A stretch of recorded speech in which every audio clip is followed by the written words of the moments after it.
What do we mean when we say human-centric designs? Is it just something we say for marketing? Or how can we actually design what we can refer to as humanized spaces?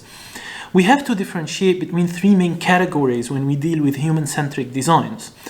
These categories are urban design, architecture, and interior design.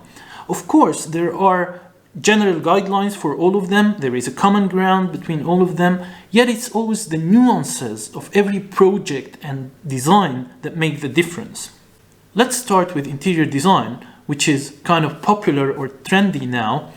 And we have always the general guidelines related to, when we want to work on human-centric designs or designs to achieve positive impacts or designs for well-being and mental health.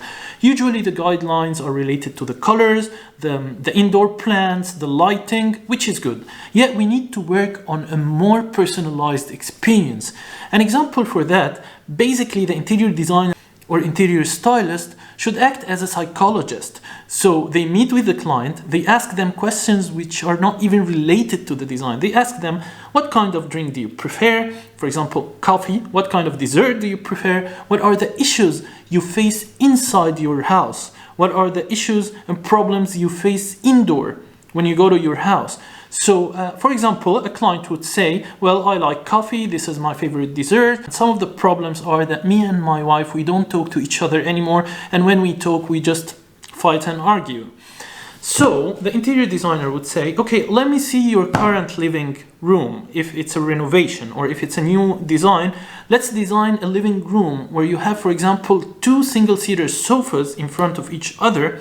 Okay, and we get you a table or an accessory where you can put it beside each single-seater sofa, where you can allocate 10 to 15 minutes twice a week where you just sit and chat. So you sit facing each other, you have your favorite coffee and drink, and you have your favorite dessert beside you. You allocate 10 to 15 minutes twice a week, you chat.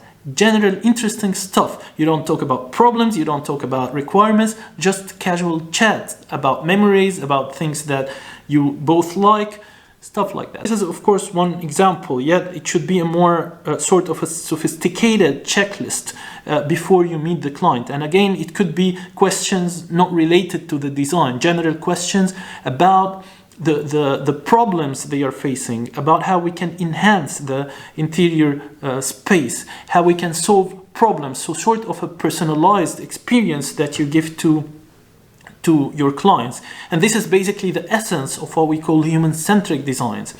And now I think it's clear that this kind of approach is very different from the approach when we deal on an urban design scale, on the scale of the cities or the district. So, of course, on the urban design scale, we do have general guidelines, like we design walkable, bikeable, active, inclusive, playable cities. All that is very, very good. So we make sure that the spaces are, we have, for example, jogging tracks, we have play areas, we have green spaces. It's an inclusive design. Yet we need to, again, make a more personalized experience. These guidelines are general that we can apply anywhere in the world. Yet we need to create more personalized urban experience. So we study, for example, the culture, the identity of the city or the district. Before we spoke about the city personality test in order to understand the personality of the city and the district and the identity and the culture. And then, for example, an example would be if a city or a district is famous for example, a certain recipe, then we can work on that. We can enhance the potential. We can design areas where they can do restaurants and cafeterias and they can promote their recipe, which will give them a sense of achievement and strengthen their identity. If they are, for example, famous for some kind of music, we can design zones where they can play their music, or street art. Also, graffiti art is a very nice tool that we can use in a more personalized urban experience. So this kind of stuff could actually make a big difference when we understand the personality of the city and the district, when we understand the culture and we start building on that. Now, coming to the architecture, mainly the architecture usually introduces a new culture, introduces new ideas. It's sort of the artistic dimension of the design. And in many cases, architecture actually gave a new identity to a city or a district. Of course, we need to understand the culture and the identity of the place and build on that. And there is actually a school in architecture called vernacular architecture, where it uses local material, local designs, local colors, the vernacular architecture. Yet there are many other schools of architecture which are basically introducing new ideas, introducing new shapes, introducing new identity to the place. Another interesting thing about architecture, when we say human-centric architecture design, is that usually in life and business we say you have to get out of your comfort zone. So in architecture, we actually, as architects, we need to design comfort zones for people. We need to design their spaces, their buildings should achieve the comfort conditions.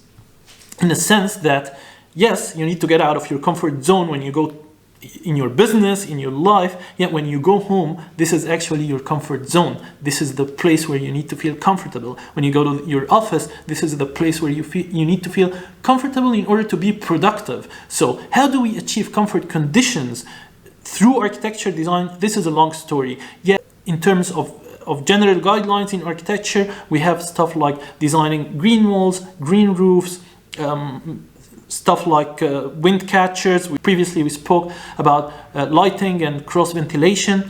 So we do have the general guidelines for the architecture. We can do a more personalized also architecture designs, and we can work on introducing new ideas and new culture.